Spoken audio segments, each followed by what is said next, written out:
ভারতের মোদী সরকার এবং তাদের ছত্রছায়ায় ভারতের বিভিন্ন প্রচার মাধ্যম একটা সাম্প্রদায়িক বাংলাদেশ বিদ্বেষী বাংলাদেশ বিরোধী তৎপরতাটা অব্যাহত আছে। আমরা ইতিমধ্যেই তো সরকারকে বলেছি যে বাংলাদেশ থেকে এ সমস্ত ঘটনার উপযুক্ত প্রতিবাদ করা দরকার। প্রিয় সাংবাদিক বন্ধুগণ, আপনাদের সবাইকে আমরা শুভেচ্ছা জানাই এবং অভিনন্দন জানাই। আমাদের গণতন্ত্র মঞ্চের শীর্ষ নেতৃবৃন্দ এখানে উপস্থিত আছেন। আমরা আজকে দেশের একটা উদ্বেগজনক পরিস্থিতিতে আমরা আপনাদেরকে এই সংবাদ সম্মেলনে আমরা আমন্ত্রণ জানিয়েছি। আপনারা সবাই লক্ষ্য করেছেন যে আমাদের 5ই আগস্টের গণ অভ্যুত্থানের পরে আমরা দেখছি যে পরিস্থিতিকে বিভিন্ন সময় বিভিন্ন ইস্যুতে উত্তেজনা সৃষ্টি করবার একটা পরিকল্পিত তৎপরতা আমরা দেখি। বিভিন্ন সময় আমরা দেখছি যে সহিংসতাকে ছড়িয়ে দেবারও একটা তৎপরতা, একটা উদ্যোগ, এটা আমরা গত 100 দিনের বেশি পার হলো, এটা বিভিন্ন সময় আমরা লক্ষ্য করেছি। এবং গত পরশুদিন ইসকনের যিনি তাকে তো অব্যাহতি দেওয়া হয়েছে, যিনি নেতা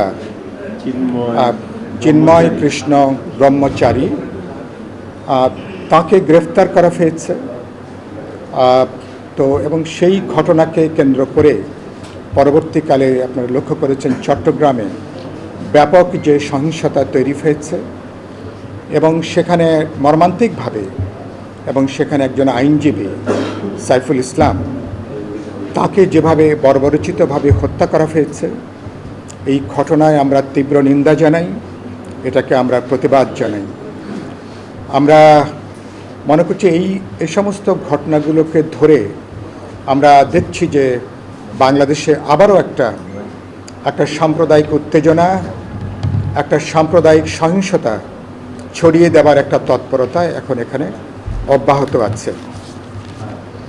আমরা লক্ষ্য করেছি যে পাশের দেশ ভারত এবং আন্তর্জাতিকভাবেও কিছু কিছু শক্তি তারা বাংলাদেশকে এই গণ অভ্যুত্থানের পরে বাংলাদেশকে একটা জঙ্গি রাষ্ট্রের একটা তকমা দেবার জন্য এক ধরনের পরিকল্পিত প্রপাগান্ডা, সেটা আমরা লক্ষ্য করে আসছি। যে সমস্ত ঘটনা সংগঠিত হয়নি তাকে অতিরঞ্জিত করে, তাকে বাড়িয়ে তুলে বাংলাদেশ বিরোধী একটা তৎপরতা, বিশেষ করে ভারত থেকে, ভারতের মোদী সরকার এবং তাদের ছত্রছায়ায় ভারতের বিভিন্ন প্রচার মাধ্যম একটা সাম্প্রদায়িক বাংলাদেশ বিদ্বেষী বাংলাদেশ বিরোধী তৎপরতাটা অব্যাহত আছে। আমরা ইতিমধ্যে তো সরকারকে বলেছি যে বাংলাদেশ থেকে এ সমস্ত ঘটনার উপযুক্ত প্রতিবাদ করা দরকার। আর যে ঘটনা সংগঠিত হয়েছে আমরা মনে করি অনতিবিলম্বে এই উত্তেজনার বন্ধ করা দরকার। এটাকে নিয়ে কোনো ধরনের সাম্প্রদায়িক সহিংসতা, সাম্প্রদায়িক উত্তেজনা অথবা সাম্প্রদায়িক দাঙ্গা লাগানোর যদি কারো কোনো উদ্দেশ্য থেকে থাকে, আমি বিশ্বাস করি আমাদের অন্তর্বর্তী সরকার, সকল রাজনৈতিক দল এবং আমাদের জনগণ, যেই জনগণ অভ্যুত্থানের মধ্য দিয়ে যে ঐক্যটা গড়ে উঠেছে, ফলে সেই জনগণ এ ধরনের যে কোনো অপতৎপরতাকে তারা রুখে দেবেন, তারা ঐক্যবদ্ধ তারা থাকবেন। একই সাথে আমরা মনে করি যে আমি ধর্মীয় সংখ্যালঘু বলি, জাতীয় সংখ্যালঘু বলি, অথবা এখানে হিন্দু, বৌদ্ধ, মুসলমান, খ্রিস্টান, সবাইকে বলবো শান্ত থাকবার জন্যে, ধৈর্য ধরবার জন্য, কোনো ধরনের উস্কানির ফাঁদে যাতে আমরা পা না দিই। আমরা অভ্যুত্থানের সাফল্যকে রক্ষা করতে চাই, আমাদের যেটুকু বিজয় তাকে আমরা রক্ষা করতে চাই, বাংলাদেশকে গণতান্ত্রিক অভিযাত্রার দিকে আমরা নিয়ে যেতে চাই। এরপরে বিভিন্ন ঘটনা আপনারা জানেন যে এখানে ছাত্রদের মধ্যে যে অনাকাঙ্ক্ষিত যে সংঘাত সংঘর্ষ, সেটা অনাকাঙ্ক্ষিত বড় ধরনের কলেজগুলোতে ধ্বংসযজ্ঞ হয়েছে, কলেজগুলো মারাত্মকভাবে ক্ষতিগ্রস্ত হয়েছে। ছাত্রদের একাংশকে আরেক অংশের বিরুদ্ধে যেভাবে আমরা দেখলাম, সেটা আমাদেরকে ব্যথিত করেছে, উদ্বিগ্ন করেছে। এবং একই সাথে অনেকগুলো ঘটনা পাশাপাশি আমরা দেখছি।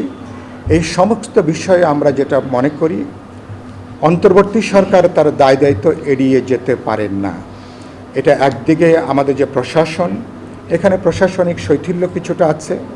এখনও পর্যন্ত প্রশাসনে পুরনো ফ্যাসিবাদের নানা ধরনের অপতৎপরতা, নানাভাবে তারা এই সরকারকে বিতর্কিত করা, ব্যর্থ করা, সরকারকে প্রশ্নবিদ্ধ করবারও নানা অপতৎপরতা আমরা লক্ষ্য করি। সুতরাং আমরা চাইব যে এটা একদিকে যেমন প্রশাসনিকভাবে তাদেরকে আস্থায় নিয়ে আমাদের যে উত্তেজনাকর যে পরিস্থিতি, এগুলোকে তারা সমাধান করবেন, আলাপ আলোচনা করে সংকটগুলোকে সমাধান করবেন।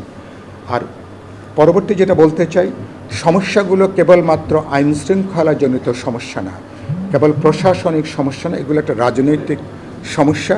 কিছু কিছু রাজনৈতিক প্রশ্ন এগুলোর সাথে যুক্ত আছে, কিছু কিছু নীতি প্রশ্ন এর সঙ্গে যুক্ত আছে।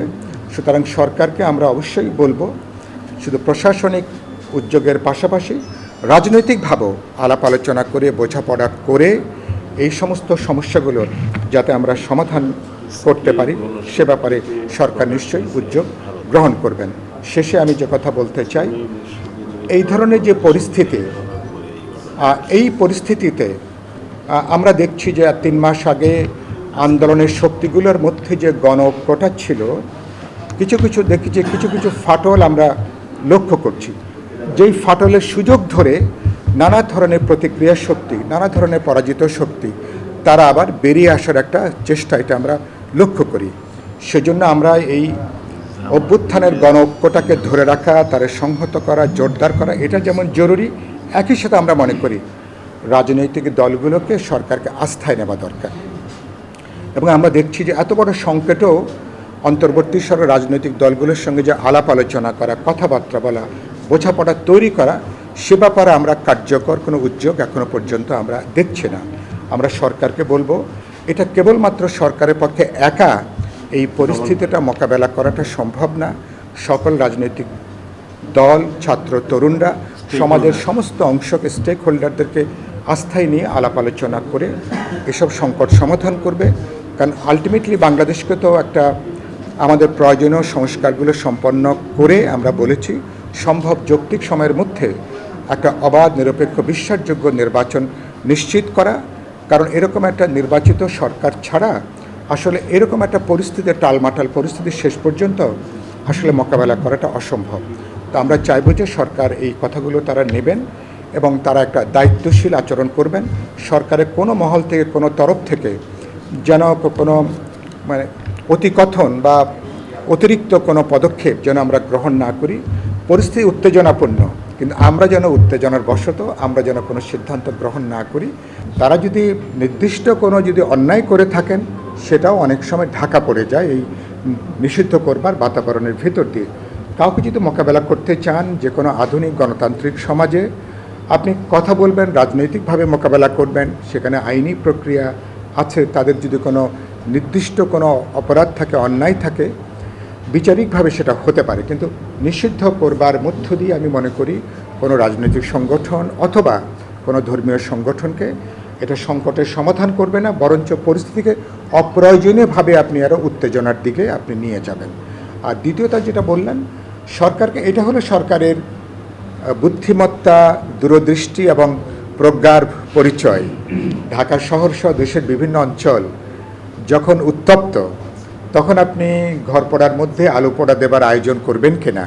তখন একটা ঘটনার মধ্যে, যেই ঘটনা মানুষের মধ্যে সংবেদনশীলতা জাগিয়ে তুলবে, পরিস্থিতিকে উত্তপ্ত করবে, তো নিশ্চয়ই আপনি সেই ঘটনাকে আপনি চেষ্টা করবেন সেটাকে এড়িয়ে চলবার জন্য।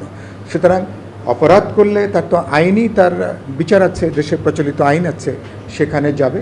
সুতরাং কিছু কিছু বিষয় আছে যেটাকে এড়িয়ে যাবার সুযোগ ছিল। আরেকটা আমি যেটা বলেছি ইতিমধ্যে শুরুতে, সমস্যাটা কেবল প্রশাসনিকভাবে আপনি সব সংকটের সমাধান করতে পারবেন না। প্রশাসনটা রাজনৈতিক সমস্যা, সরকারকে অনেকগুলো বিষয়ে রাজনৈতিকভাবে এটাকে মোকাবেলা করতে হবে।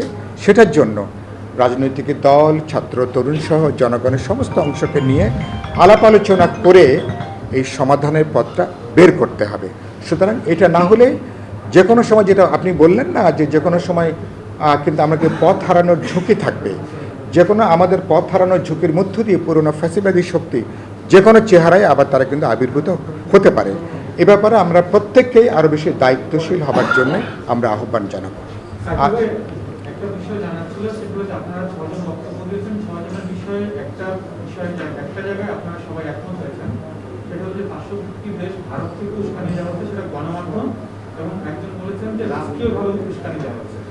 আপনি সমন্বয়ক হিসেবে, গণতন্ত্র সমন্বয়ক হিসেবে আপনি কি মনে করেন যে ভারত থেকে রাষ্ট্রীয়ভাবে বাংলাদেশের পরিস্থিতি উত্তপ্ত করার জন্য?